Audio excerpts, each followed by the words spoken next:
Heyo, your friendly neighborhood quarter guy here, and let me make this part brief. They're trying to bring back SOPA. Well, specifically the anti-streaming thing. Basically the part that would kill YouTube and pretty much any kind of video streaming whatsoever. And once again, it falls to the people of the internet like you and me to put a stop to it. I have put a link to a petition in the description below. It's already got over 100,000 signatures, but hey, why stop there? The more people who sign this thing, the better. Also, if you want to know my original thoughts on SOPA and why it was so dangerous, that's also in the description. I don't feel I need to explain it again twice. Speaking of controversy, there is one I should address in greater detail. A couple weeks ago, I was asked a user question about my thoughts on the GameStop Xenoblade Chronicles controversy. Some of you probably wonder what I was talking about. Basically, from what I heard, GameStop was allegedly opening the cases of new copies of Xenoblade Chronicles and then selling them as used for jacked up prices. Let me tell you, that is some messed up crap. It's deceptive marketing, and it's just out dishonest. And from what I've heard, they got used copies of Metroid Prime Trilogy in. I wouldn't be surprised if they were doing the same thing with that game. Granted, I've heard that they've lowered the price since then of both games by $10. I mean, seriously, that is messed up on any account. Selling new games as used? No, you don't do that, GameStop. You don't do that! Speaking of dumb decisions, another thing I should address. Nintendo recently announced the 2DS. Basically, they're billing it as an entry-level handheld system. Basically, it's got all the hardware of the 3DS, except for the fact that it doesn't have the 3D option and it doesn't have a hinge. From a design standpoint, I don't see anyone who has a 3DS already would get it, but that being said, I can understand why Nintendo is doing it. They're making it a less expensive alternative for people who are younger. The 3D feature is meant for people who are 7 and older. At least with this 2DS, that the younger kids will have another option. Granted, with a 3DS, you can just turn the slider off. So, yeah, I won't be getting a 2DS, but I can understand why Nintendo is making it, because they're making it a lower price option for the younger crowd.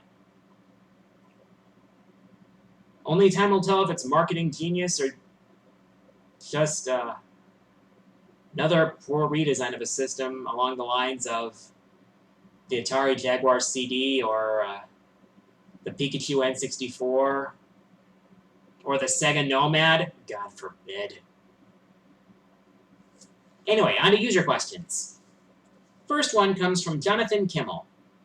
He asks, which do you like more, Yu-Gi-Oh or Pokemon? As far as games go, I'd say Pokemon, because there is a lot more strategy involved in Pokemon than Yu-Gi-Oh! Like, with Yu-Gi-Oh!, no matter how well you strategize your deck, it basically amounts to a game of having the right cards at the right time, and it comes down to the luck of the draw. I prefer to use my skill. With Pokemon, you've got a lot of strategy to make. What team you set up with, what moves you give it, how you raise it, what kind of strategies you use with your Pokemon. Granted, there's still luck of accuracy and critical hits, but it's less prominent than in Yu-Gi-Oh! As far as other media is concerned, I stopped watching the Pokemon anime quite a long time ago. I still watch the Yu-Gi-Oh! Anime to this day. It's that simple. So, yeah. As far as the games go, I prefer Pokemon, but I prefer Yu-Gi-Oh! In terms of other media. Next question. Udom5 asks, what stages and or music would you like to see in Super Smash Bros. 4? Let's see. I would like to see stages and music based on Super Mario Galaxy, because in Brawl there was only Mario Sunshine. Let's see, as far as the Zelda series, well, they've already shown Skyloft. But I'd like to see the boss. Well, I'd like to hear the boss theme from one of the boss themes from Skyward Sword in the game.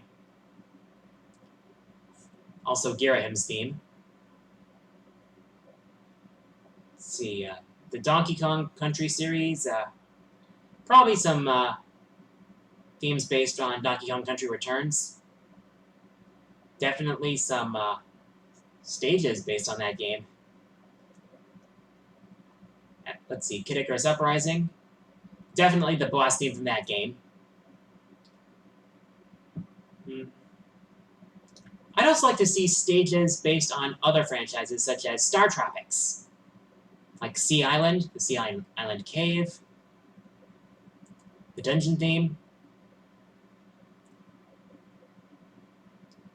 But there are a lot of other themes and stuff I would like to see in the game. So next question. Comes from Omega Snake. He asks, will you ever do a Let's Play of will you ever do a Let's Boss Play of Xenoblade Chronicles? Honestly, probably not. Because that is a long game, and I've got so many other games on my back burner that I don't think I'd be able to get around to it. For those of you who'd like to know what I'm talking about, basically a Let's Boss Play is a player going through the game, highlighting the boss strategies for each boss in the game. Omega Snake himself recently finished his Let's Boss Play of Persona 4. He actually helped me out in a couple of the early bosses, so yeah, that's what a Let's Boss Play is, but I won't be doing one. At least not for Xenoblade. It's too dang long. Next question comes from the Water Waka. Favorite minigame collections? WarioWare, no question. I mean, the idea of having so many minigames played at such a rapid rate, it was just genius. I loved it. And there were so many ways you could really implement it with the various systems it was on. Twisted had the tilt sensor. Touch had the DS touchscreen. Smooth Moves had the Wii Remote. It was awesome. I loved it. Too bad they had to go for Game & Wario instead of a new WarioWare game on the Wii U. However, also I like the new characters that were introduced in the series. Final question comes from Ian Lynham. He asks, did you watch a series called RWBY from Rooster Teeth? Okay, so far I've only seen the first episode, and while I will need to see more episodes to get a better opinion of the series, it does seem kind of interesting to me. I will admit that's some pretty good animation I saw. For Poser, anyway. So that's it for today. Oh, yeah, I do need to address one thing.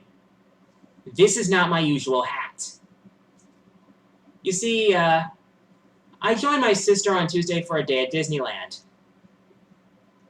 And on Splash Mountain, as we were coming down the final drop, hat flew right off my head. Yeah, so another one is on the way. This is just a backup for now. But I did come out of it with a day of fun.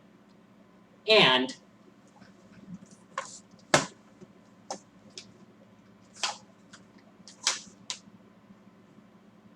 now I just need some 4-string lessons from Chewy and I'm good.